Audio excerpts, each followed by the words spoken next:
مدینہ، عظمتوں کا سفینہ، زندگی کا قرینہ، روح مکہ مدینہ آدمی کو بناتا ہے۔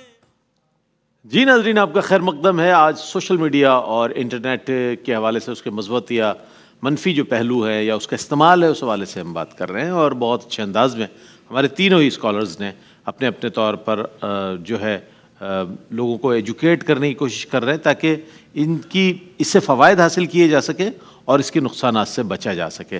علامہ مفتی خرم اقبال رحمانی صاحب جو سائبر کرائم کے حوالے سے اسلامی ہدایات و احکامات ہیں، اس پر میں چاہتا ہوں اپنے جواب کو مکمل فرما دیں تو آگے بڑھتے ہیں۔ بہت شکریہ جی۔ میں عرض کر رہا تھا کہ اس میں ایک جو بڑی اہم چیز سب سے زیادہ جو نمایاں ہو رہی ہے وہ ہے مالی فراڈ۔ تو اس کے اندر جو ہے وہ اکاؤنٹس ہیک کرنے تک کی کیفیات آ جاتی ہیں کہ ایک او ٹی پی آ رہا ہے وہ ہمیں بتا دیں، فون کالز آتی ہیں، پورا کا پورا بینک بیلنس جو ہے وہ خالی کر دیا جاتا ہے۔ پھر اس میں ایک غبن اور دھوکہ بھی ہے، خاص طور پہ جیسے آن لائن ٹریڈنگ ہو رہی ہے یا آن لائن بزنس ہو رہی ہے تو اس کے اندر ایسا بھی ہوتا ہے کہ کوئی چیز بک کروائی ہے اور اس کی جناب والا پیسے بھی آن لائن چلے گئے ہیں، لیکن وہ جو چیز بک کروائی تھی وہ چیز آپ کو وصول نہیں کی جا رہی ہے۔ تو یہ دھوکہ اور فراڈ، جس طرح عام کیفیات کے اندر دھوکہ دہی منع ہے، اسی طرح آن لائن یہ دھوکہ دہی کو دے رہا ہے، اس کا بھی وہی گناہ ہے جس طرح عام دھوکہ دہی کا گناہ ہے۔ پھر اس کے اندر ایک چیز اور آ رہی ہے، وہ نازیبہ ویڈیوز کے حوالے سے کسی کی تصویروں کو استعمال کرنا، کسی کی پرسنل ویڈیو کو استعمال کرنا، پھر ایڈٹ کر کے اس کو اس طرح بنا دینا کہ اس کے ذریعے بلیک میلنگ کرنا اور پیسوں کا مطالبہ کرنا، یہ بھی سائبر کرائم کے اندر اور بہت سارے کیسز اس طرح کے رپورٹ ہو رہے ہیں جس سے پھر ان کو پکڑا بھی جا رہا ہے، باقاعدہ گینگز بنے ہوئے جو اس طرح کے کام کر رہے ہیں۔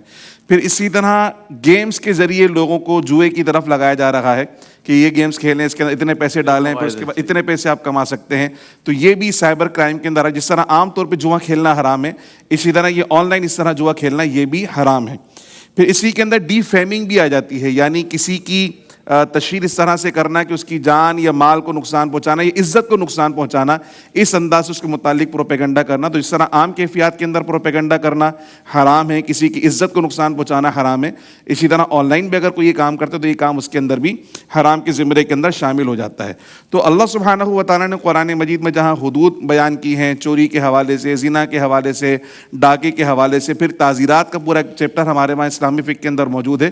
تو جس طرح اگر کوئی زمین پر اس طرح کے کام کرتا ہے اس کو سزائیں ملتی ہیں، تو آن لائن بھی اگر کوئی اس طرح کے کام کر رہا ہے تو یہ سارے کے سارے سائبر کرائم کی صورت ہیں، اور اس صورت کے اندر باقاعدہ اسی طرح جو چیز حرام ہے تو یہاں بھی حرام ہے، جو وہاں ممنوع ہے وہ یہاں بھی ممنوع ہے، اور جو وہاں قابل سزا ہے وہ یہاں بھی قابل سزا ہے۔ کیا بات ہے، بالکل ایسا ہی ہے، اور چیک اینڈ بیلنس بھی ضروری ہے، اور جب تک تادیبی کارروائی نہیں ہوگی تو میں سمجھتا ہوں کہ اس میں اصلاحی انداز لوگ اختیار نہیں کریں گے۔ جب تادیبی کارروائی ہوگی، اس پر صحیح معنوں میں جب پینلٹیز آئیں گی، جیسا کہ ہم ٹریفک کے اصولوں میں دیکھتے ہیں، تو پھر سب بالکل ڈائریکٹ لائن میں نظر آتے ہیں سب لوگ، اسی انداز میں اس کو بھی استعمال کرنا چاہیے۔ اچھا، ایک اور چیز کہ آیا اب کوئی حل نہیں ہے، کوئی شخص مبتلا ہو گیا اس آفت میں سوشل میڈیا کی، مفتی صاحب اب یہ صورتحال ہے سب کے سامنے، سب کا ہی یہ مشترکہ مسئلہ ہے، تو وہ کیا کرے جو اس آفت میں یعنی سوشل میڈیا کی آفت میں مبتلا ہو گیا ہے؟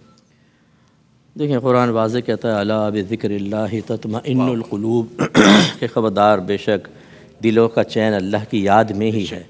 ایک ہمارا مذہب اسلام ہی ہے کہ جو ہمیں ایک پروٹیکشن بھی فراہم کرتا ہے، سکون فراہم کرتا ہے۔ پھر جتنے جرائم آدمی کر لیتا ہے، ضمیر کی ملامت ہوتی ہے، احساس جرم ہوتا ہے۔ اب اس کی دو صورتیں ہوتی ہیں، کبھی تو اس طرف آ جاتا ہے توبہ کی طرف، اور کبھی بالکل مایوس ہو کے کہتا ہے اب تو بخشش ہونی نہیں، وہ اسی میں لگ جاتا ہے۔ لیکن آپ کا مذہب آپ کو بتاتا ہے کہ اگر آپ اپنے گناہوں سے زمین و آسمان کو بھر دیں لیکن دل کی شرمندگی ندامت کے ساتھ اپنے رب کی طرف رجوع کریں تو اس کی رحمت آپ کو اپنی آغوش میں لے لے گی، آپ کے سارے گناہ بخشے جائیں گے۔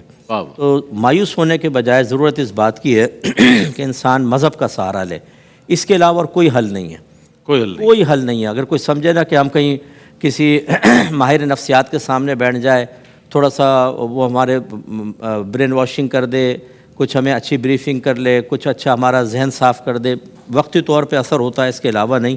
ہمیں آنا چاہیے قرآن کے قریب، حدیث کے قریب، اچھی صحبت کے قریب۔ بہتر طریقہ یہ ہے کہ انسان قرآن کا ترجمہ اور تفسیر سٹارٹ کرے، حدیث کی شرح وغیرہ پڑھے، یوٹیوب پہ چلے جائیں، جیسے ہمارا بھی تدبر قرآن یہی میں نے ریکارڈ کی تھی، اس کو سن لیں، چونکہ میں عوامی آدمی ہوں تو ہر آیت سے جو عوام کے لیے ضروری چیزیں اس کو بیان کرتے ہیں اس کو سنیں، درس بخاری ہوتا ہے ہمارا، اس کا درس بخاری سن لیں، فقہ کے پروگرام ہوتے ہیں، علماء کتنے پروگرام کی ٹی وی پہ کرتے ہیں، ان کے پروگرام سنیں، یعنی آدمی تھوڑا سا اس طرف آئے. جب یہاں پر اصل میں جب گندگی بھر جاتی ہے نا برتن کے اندر، آپ دیکھیں اس کو کیسے صاف کرنے کا کیا طریقہ ہے، پھینک دے ایک دم، لیکن ذہن ایک دم صاف نہیں ہوتا، وہ اس برتن کی طرح نہیں ہے. یہ اس کی مثال یوں ہوگی کہ ایک طرف سے آپ دودھ ڈالنا شروع کریں تو وہ اوپر کو آئے گا اور پھر وہ گندگی نکلنے لگی کہ ایک وقت آئے گا سارا دودھ ہی دودھ ہوگا اور گندگی باہر نکل جائے گی. تو اس لیے جب ہم ان چیزوں کو دیکھتے ہیں تو پھر آہستہ آہستہ گندگی باہر نکلتی ہے. اور اچھی صحبت میں ضرور بیٹھیں. اچھی صحبت آپ کو انٹرنیٹ پر بھی مل سکتی ہے کہ علماء کا بیان دی گئی چیزیں، لیکن فزیکلی جو ہے نا صحبت بہت ضروری ہے. کسی اچھی محفل میں، اچھی مجلس میں، اچھے لوگوں کے درمیان بیٹھیں. کچھ آن لائن کورسز ایسے کریں جو اصلاح اور تربیت کے کورسز ہوں، تاکہ جب تک آپ کی یہ مینٹلی پاور مضبوط نہیں ہوگی آپ پیچھے نہیں ہٹ سکتے. جب تک آپ نفس پہ غلبہ حاصل نہیں کریں گے کبھی بھی نہیں ہوگا.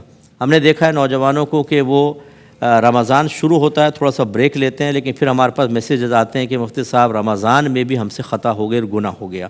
کیونکہ وہ سابقہ جو نفس کا غلبہ ہوتا ہے وہ وقتی طور پہ اگر کم بھی ہوتا ہے تو وہ عادات ختم نہیں ہوتی، اور وہ غلط طریقے سے اس کو روکنے کی کوشش کر رہے ہوتے ہیں. جس سے ہماری بات ہوئی تھی کہ رمضان جب آتا ہے تو ایک ابتدائی ماحول ایسا چینج ہوتا ہے جو وقتی طور پہ طبیعت پہ اثر انداز ہوتا ہے، اور ہم یہ سمجھتے ہیں کہ شاید میرے اندر ایک پازیٹیو چینج دائمی طور پر آ گیا ہے.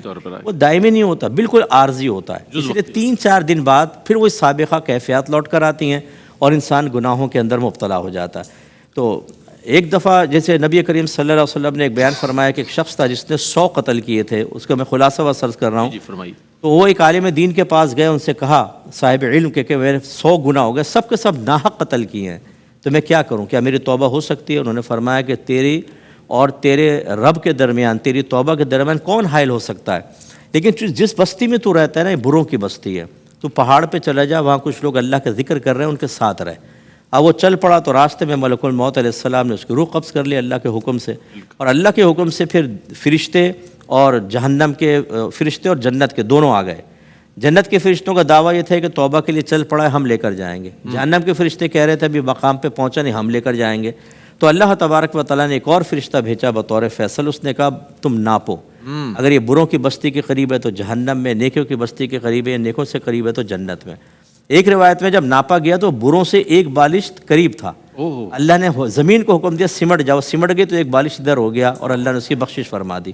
تو بس اس بات کو ذہن میں رکھیں کہ جب تک آپ انٹرنیٹ کو نہیں چھوڑیں گے، گندی جگہوں پہ جانا نہیں چھوڑیں گے، اپنی سابقہ عادات کے اس طور طریقے کو ترک نہیں کریں گے، تو پانی میں کھڑے ہو کر کوئی خشک نہیں ہوتا. بالکل. دھوپ میں کھڑے ہو کر ہم چاہیں کہ دھوپ نہ لگے اور پسینہ نہ آئے، ایسا نہیں ہو سکے گا. دھوپ سے سائے میں آئیں اور پانی سے باہر آئیں، کپڑے سوکھ جائیں گے اور ٹھنڈک محسوس ہوگی.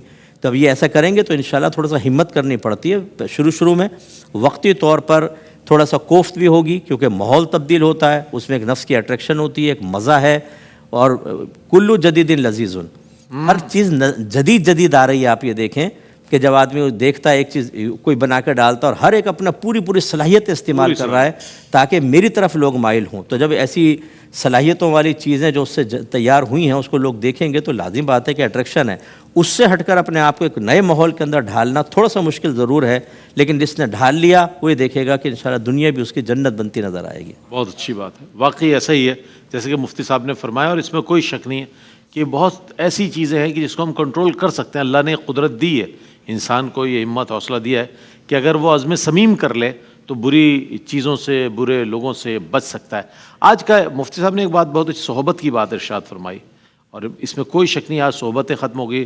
کون ہے بھائی آپ کو؟ میرا تو کوئی نہیں ہے دوست، بس ایک آدھ دوست ہے، لیکن اسی انٹرنیٹ پر اسی شخص کے ہزاروں نہیں لاکھوں لوگ ہوں گے کہ جن سے وہ رابطے میں ہوگا، جو اس کی زبان کے بھی نہیں ہوں گے، اس کی قومیت کے بھی نہیں ہوں گے.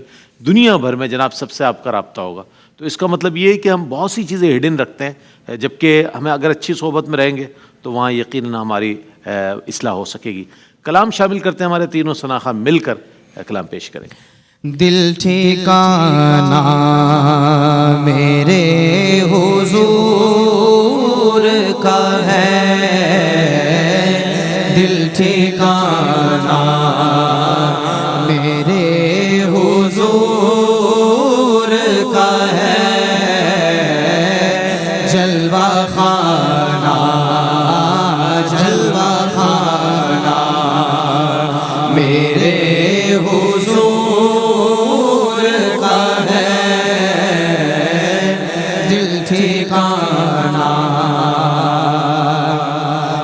سا آسی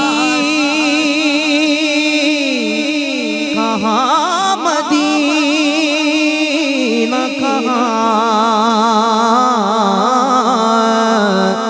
مجھ سا آسی کہاں مدینہ کہاں یہ بلانا میرے حضور کا ہے یہ بلانا میرے حضور کا ہے دل ٹھکانا ہر زمانے کی آپ رحمت ہے،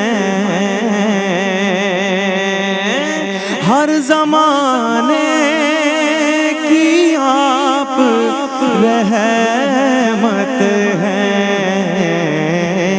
ہر زمانہ ہر زمانہ میرے حضور کا ہے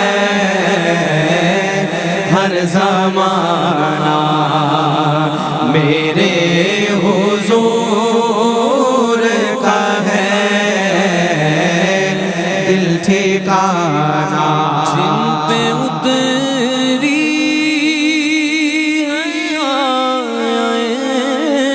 تطہیر، جن پہ اتری تطہیر، وہ گھرانا وہ گھرانا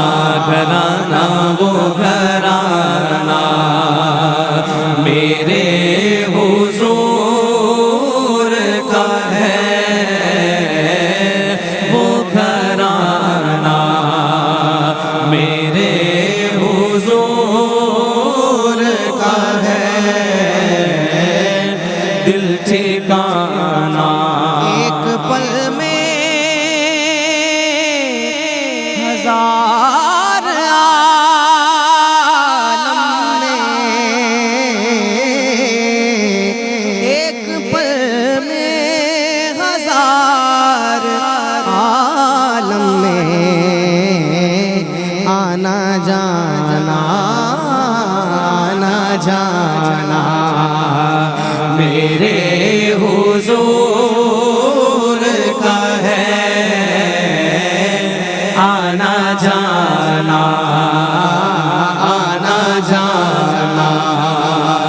میرے حضور کا ہے دل ٹھکانا روز محشر جو بخشوائے گا، روز محشر جو بخشوائے گا، وہ بہانہ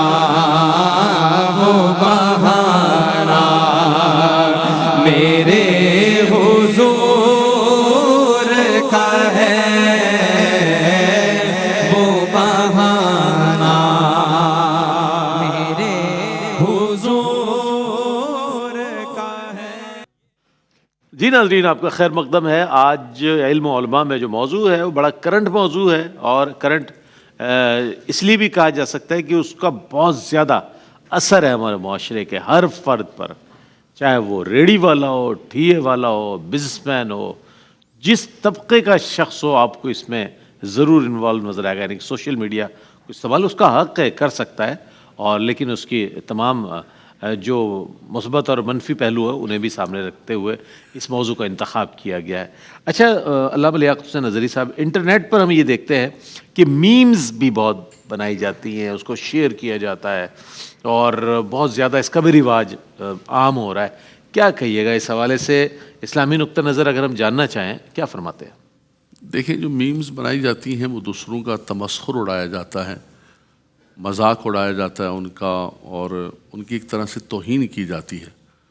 تو یہ کسی طرح بھی اسلام اور قرآن اجازت نہیں دیتا. یا ایھا الذین آمنوا لا یسخر قوم من قوم عسیٰ ان یکونوا خیرا منہم ولا نساء من نساء عسیٰ ان یکن خیرا منہن ولا تلمزوا انفسکم ولا تنابزوا بالالقاب بئس الاسم الفسوق بعد الایمان. پورا ذکر فرمایا. بالکل بالکل. فرمایا نہ تمسخر اڑاؤ، نہ برے لقب سے یاد کرو، اور پھر شکلیں ایسی بنانا جو اللہ تبارک و تعالیٰ نے خوبصورت شکلیں عطا فرمائی ہیں، آپ صورت کو خراب کر رہے.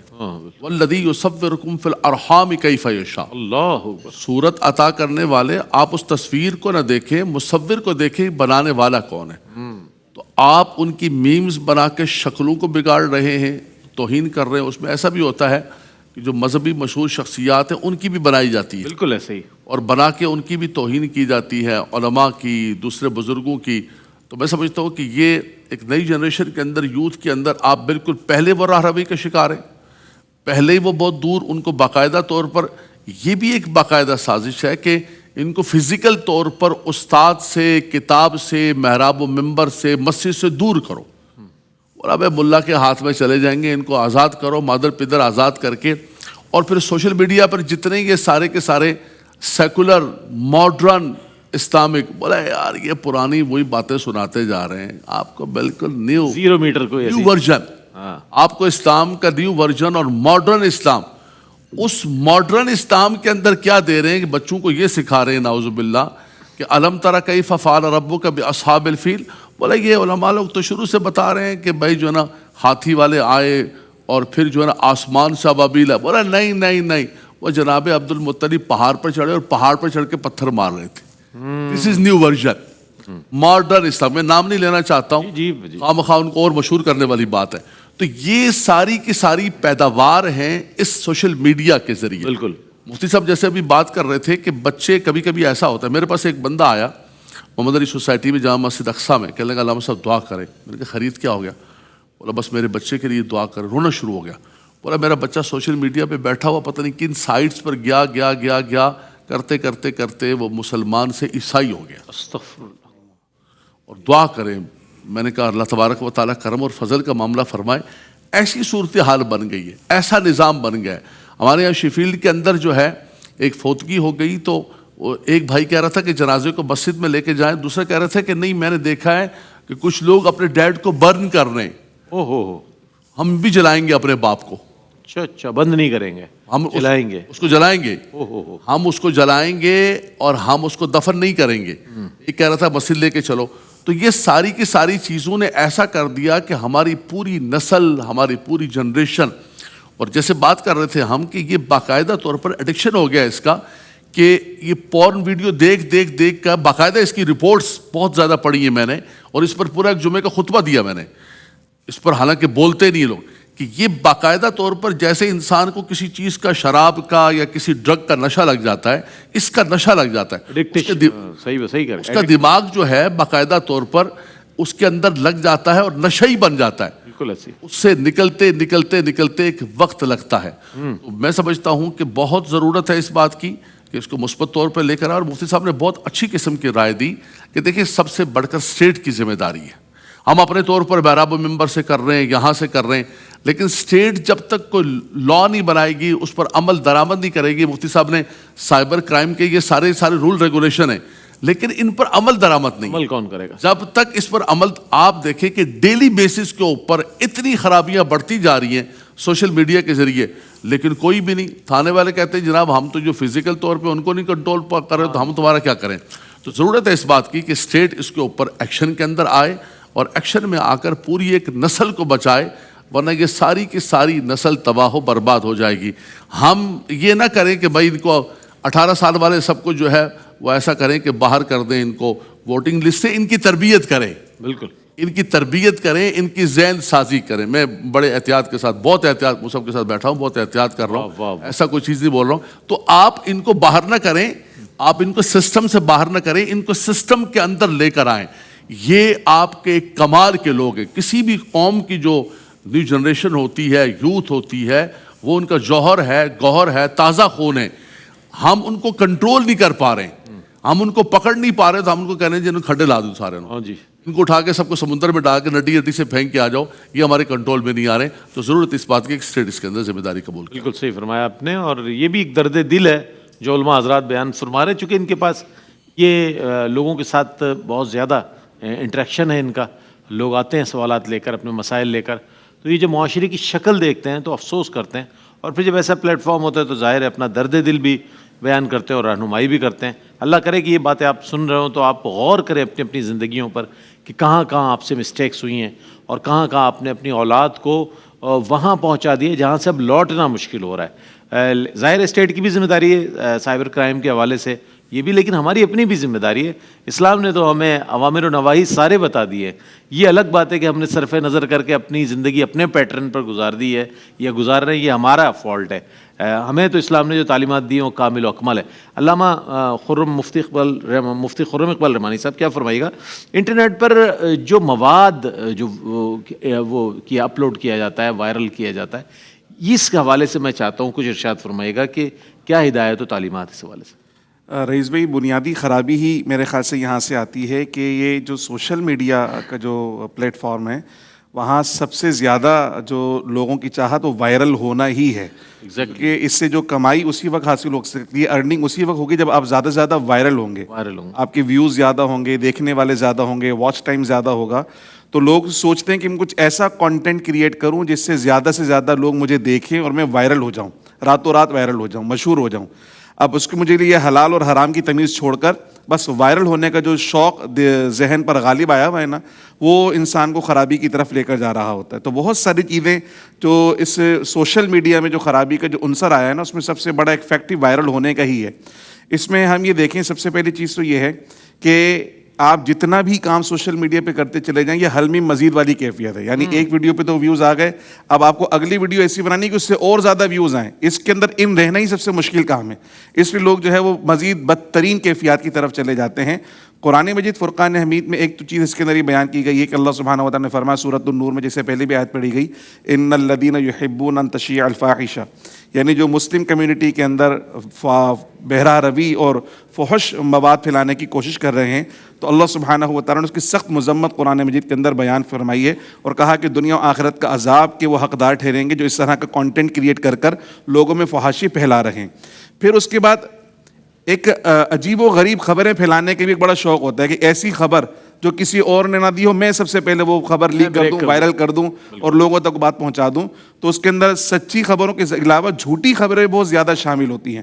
اس کے حوالے سے بھی قرآن مجید میں اللہ پاک نے واضح طور پر ارشاد فرمایا, یا ایھا الذین آمنوا ان جاءکم فاسق بنبأ فتبینوا ان تصیبوا قوما بجہالہ فتصبحوا علی ما فعلتم نادمین, کہ جب کوئی فاسق کوئی خبر لے کر آئے, جب کوئی خبر تم تک پہنچے تو اس کو آگے بڑھانے سے پہلے اس کی تحقیق کر لو کہ وہ درست ہے کہ نہیں ہے. کیونکہ سوشل میڈیا کا جو سورس ہے اس میں اوتھینٹسٹی کم ہے. جیسے ابھی تھوڑی دیر پہلے ذکر ہو رہا تھا کہ اخبار میں جب خبر لگوائی جاتی تھی تو اس کی چھان پٹک ہوتی تھی, پھر خبر لگتی تھی, وہ اگلے دن جا کے خبر لگتی تھی آیا خبر درست ہے کہ نہیں. لیکن یہاں سوشل میڈیا پہ دیکھے جو دل چاہے میں نے خبر بنائی اور اس کو شیئر کر دیا. تو جھوٹ پھیلانا, اس کو عام کرنا رسول اللہ صلی اللہ علیہ وسلم کا فرمان ہے کہ جو وائرل کرنے والی چیز ہے اس کے حوالے سے بالکل ہم دیکھتے ہیں کہ حضور نے فرمایا کہ آدمی کے جھوٹا ہونے کے لیے یہی کافی ہے کہ سنی سنائی بات کو آگے کر دے, تحقیق بھی نہ کرے کہ یہ سچ ہے کہ غلط ہے. اس نے دیکھا یہ وائرل ہو رہی ہے, یہ شیئر ہو رہی ہے, اس پہ لائکس زیادہ آ رہے ہیں, اس کو وائرل کرنا شروع کر دیا, اس کو پھیلانا شروع کر دیا. قرآن مجید فرقان حمید کی تعلیمات ہمیں بتاتی ہیں کہ جو کچھ ہم کر رہے ہیں اس پر مواخذہ بھی ہوگا اور اس پر محاسبہ بھی ہوگا, احتساب بھی اس کے اوپر ہوگا. تو جو چیز ہم اپلوڈ کر رہے ہیں اس کے بارے میں ہم دیکھیں, اپلوڈ کرنے سے پہلے یا وائرل کرنے سے پہلے اس میں دین کا کوئی فائدہ ہے یا نہیں ہے, اس میں جو میں شیئر کرنے جا رہا ہوں لوگوں کا کوئی فائدہ ہے یا نہیں ہے, اور پھر یہ دیکھیں کہ اللہ سبحانہ و تعالیٰ کی بارگاہ میں ناراضگی کا سبب تو نہیں بنے گا. چونکہ جو کچھ میں نے اپلوڈ کیا ہے جتنا زیادہ وہ لوگوں میں وائرل ہوگا, آگے بڑھے گا, اگر وہ گناہ کا مواد ہے تو میں نے اپنے نامہ اعمال میں گناہ تو شامل کر لیا, لیکن جتنا زیادہ وہ آگے شیئر ہوتا رہے گا وہ گناہ جاریہ کا سبب ہوگا. ہو سکتا ہے کہ میں اپلوڈ کر کے بھول جاؤں, میں ایک دفعہ شیئر کر کے بھول جاؤں، لیکن وہ ملینز کے اندر جب لوگ دیکھ رہے ہیں تو وہ سارا جو وبال ہے گناہوں کا میری طرف لوٹ کر آئے گا. اس لیے کوئی بھی چیز شیئر کرنے سے پہلے یا اپلوڈ کرنے سے پہلے ان چیزوں کو مد نظر رکھیں، سامنے رکھیں، اور بہت احتیاط کے ساتھ، بہت خیال کے ساتھ، آخرت کے محاسبے کے ساتھ، اور یہ کہ اللہ سبحانہ و تعالیٰ دیکھ رہا ہے، اللہ سبحانہ و تعالیٰ کی بارگاہ میں گرفت ہو سکتی ہے. ان السمع والبصر والفؤاد کل اولئک کان عنہ مسئولا، ہر چیز کا محاسبہ ہوگا. ان تمام چیزوں کو مد نظر رکھتے ہوئے، ان چیزوں کا خیال رکھتے ہوئے استعمال کرنا چاہیے. صحیح فرمایا آپ نے. اور اس کے ساتھ ساتھ یہ بھی پہلو ان کی پیش نظر ہوتا ہے کہ جناب وائرل ہو گئی تو ہو گئی، کل جا کے ایک چھوٹی سی ویڈیو بنائیں گے جناب ہم سے غلطی ہو گئی یا اس طرح سے ہو گیا، یہ تو وہ بھی اپنا ایک پہلو بچا کر رکھا جاتا ہے. یہ بھی ایک چیز ہے، ڈیبیٹ ہے اس پر بھی. علامہ لیاقت صاحب کیا فرمائیے گا آپ پیغام کی صورت میں؟ یہ بہت اہم موضوع ہے جس پر آپ لوگوں نے کہا. بہت ماشاءاللہ ہمارے علماء نے بڑی مضبوط گفتگو فرمائی. بڑی اچھی مفتی خرم اقبال رحمانی صاحب نے آخر کے اندر بات کی کہ کوئی بھی چیز آپ شیئر کرتے ہیں، بالخصوص دینی مواد جب شیئر کرتے ہیں تو آپ اس کو حدیث پاک کا نام دے رہے ہیں. بالکل. حدیث پاک کا نام دینا ایک اتنا بڑا گناہ ہے اگر وہ حدیث پاک نہیں ہے. آپ کوئی بھی چیز اٹھاتے ہیں، یعنی ہر ایک کو لگتا ہے کہ صبح اٹھو میں، اچھا دو طرح کے طبقات ہوتے ہیں، ایک تو ہفتہ مبارک، اتوار مبارک، جی وہ تو آپ کا موبائل ہینگ کر کے رکھ دیں گے، سمجھو آپ کہ ان کو اٹھ کے خواہ مخواہ ایک صبح بخیر کا میسج، السلام علیکم، صبح بخیر، صبح بخیر.